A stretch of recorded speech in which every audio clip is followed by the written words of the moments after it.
কোথায় এসেছিস? স্টারবাকস, সেই ভাইরাল স্টারবাকস যেটা প্রচন্ড পরিমাণে ইনস্টাগ্রামে ভাইরাল। আমরা যে সেই জায়গাটায় এসেছি। লোকেশনটা বল। এটা হচ্ছে কোয়েস্ট মল 6th ফ্লোর। অ্যাম্বিয়েন্সটা কেমন লাগলো?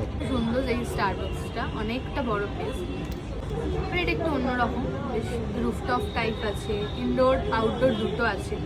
হ্যালো এভরিওয়ান, আশা করি তোমরা ভ্লগের প্রথমেই বুঝেছো যে আমি কোথায় যাচ্ছি, তার লোকেশনটাই বা কোথায়, সমস্ত কিছু আমি প্রথমেই ক্লিয়ার করে দিয়েছি। এর আগে যতবারই আমি স্টারবাকস ভিজিট করেছি, হয় সেটা পার্ক স্ট্রিট অথবা নিউ টাউনের, তো এটাতে আমার যাওয়া হয়ে ওঠেনি। এরম ক্যাফেতে গিয়ে নিজের মতো করে বসে কফি খাওয়ার সত্যি মজাটাই আলাদা। আর তার থেকেও বড় কথা কি বলতো, আমি মনে করি নিজেকে সময় দেওয়াটা বড্ড দরকার। নিজেকে ভালোবাসো, নিজেকে যত্ন নাও, নিজেকে সময় দাও, তাহলে দেখবে সব মানুষই তোমাকে ভালোবাসছে। অনেক বড় বড় জ্ঞান দিয়ে ফেললাম। যাই হোক, আমার আউটফিটটা কেমন লাগছে অবশ্যই কিন্তু জানিও।